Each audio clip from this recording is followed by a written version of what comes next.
Hi నమస్తే అండి, welcome to MD వారి వంటలు. ఈరోజు నేను చిక్కుడుకాయ పచ్చడి పెట్టబోతున్నానండి. సేమ్ ఉసిరికాయ పచ్చడి పెడతాం కదా, సేమ్ యాజ్ టీజ్గా అలానే అన్నమాట. దానికోసం నేను ఒక 1/2 కేజీ తీసుకొచ్చుకున్నానండి చిక్కుడుకాయలు. అందులో గింజలు ఉన్నవి నాకు ఒక 150 గ్రాముల వరకు వచ్చాయన్నమాట. ఈ పచ్చడికి బాగా గింజలు ఉన్నవే బాగుంటాయి అన్నమాట. మీకు ముదిరివి దొరికితే ముదిరివి తెచ్చుకొని పచ్చడి పెడితే చాలా బాగుంటుంది. వీటైతే ఎడ్జెస్ అయితే కత్తిరించాలండి, పీస్ అయితే తీయకూడదు. పీస్ తీస్తే పగిలిపోతాయి.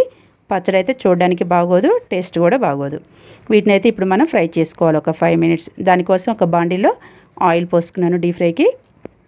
వీటిని అయితే ఒక 5 మినిట్స్ లో ఫ్లేమ్లో, మంట మాత్రం చాలా లో ఫ్లేమ్లో ఉంచాలండి, లేకపోతే పగిలిపోతాయి, మాడిపోతే గట్టిగా వచ్చేస్తాయి అన్నమాట.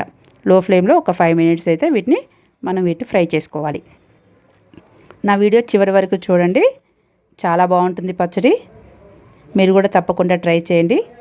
చేశాక మీకు ఎలా కుదిరిందో నాకైతే కామెంట్ పెట్టండి. ప్లీజ్ లైక్ చేయండి, షేర్ చేయండి, సబ్స్క్రైబ్ టు ఎండి వారి వంటలు.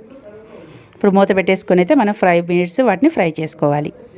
సో మన పచ్చడి కోసం మనం వెల్లుల్లి కారం ప్రిపేర్ చేసుకుందామండి. దానికోసం 1 గ్లాస్ కారం, అదేవిధంగా 1 గ్లాసు ఉప్పు, కల్లుప్పు తీసుకుంటున్నాను. వీటిని అయితే ఫైన్గా మిక్సీ పట్టుకోవాలి. ఇందులోనే ఒక 10 వెల్లుల్లి కూడా వేసి మిక్సీ పట్టుకోవాలి.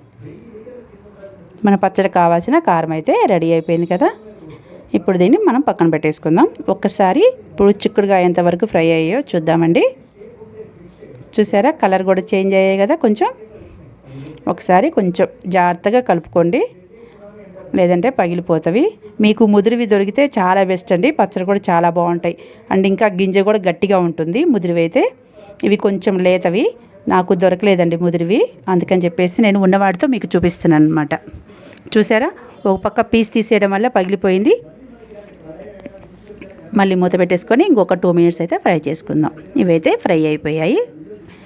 వీటన్నిటిని ఒక బౌల్లోకి తీసేసుకోవాలి. ఇప్పుడు టేస్ట్ ఉసిరికాయ పచ్చడి ఎలా ఉంటుందో సేమ్ అలానే ఉంటుందండి. నేను మరొక పొయ్యి మీద చింతపండు ఒక 50 గ్రాములు తీసుకొని వేడి నీళ్ళు పోసి నానబెట్టుకున్నాను. వీటన్నిటిని ఒక బౌల్లోకి వేసేసుకోవాలి. ఇందులోనే 1 టేబుల్ స్పూను ఆవపిండి, అదేవిధంగా ఒక 1/2 టేబుల్ స్పూన్ మెంతిపిండి, కొంచెం పసుపు, ఇందా మిక్సీ పట్టుకున్నాం కదా కారం, వెల్లుల్లి కారం, అది కూడా వేసుకోవాలి. చింతపండు పలుపు తీసిందే క్లిప్పు మిస్ అయిపోయిందండి. నేను ఒక 50 గ్రాముల చింతపండు తీసుకొని మిక్సీలో పట్టుకున్నానండి, తొందరగా వస్తుందండి, వేస్ట్ కూడా అవ్వదు. మిక్సీలో పట్టుకొని పలుపు తీసుకొని ఉడకబెట్టుకున్నాను. చింతపండు గుజ్జు కూడా వేసుకోవాలి, అదేవిధంగా కారం కూడా వేసి ఒకసారి బాగా కలుపుకోండి. మన పచ్చడి కోసం పోపు రెడీ చేసుకుందాము. దానికోసం నేనైతే పొయ్యి మీద ఒక బాండి పెట్టుకొని ఒక 100 ml ఆయిల్ అయితే యాడ్ చేశాను. దీనికి 100 గ్రాముల వరకు నాకు ఆయిల్ పట్టిందండి.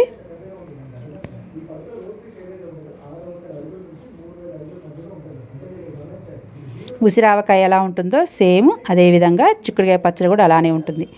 మునక్కాయ పచ్చడి కూడా సేమ్ అండి, యాజ్ టీజ్. ఇందులోనే 1 టేబుల్ స్పూన్ ఆవాలు, అదేవిధంగా 1 టేబుల్ స్పూన్ జీలకర్ర. ఇవి కొంచెం ఫ్రై అయ్యాక ఇందులోనే ఎండుమిర్చి కూడా ఒక 4 కట్ చేసి వేసుకున్నాను.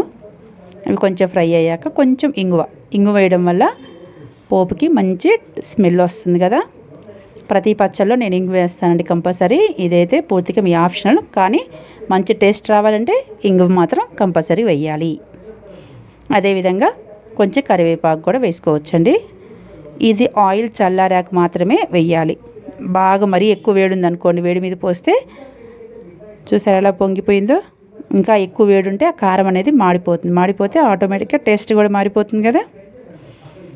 ఒకసారి బాగా కలిపేసుకోండి.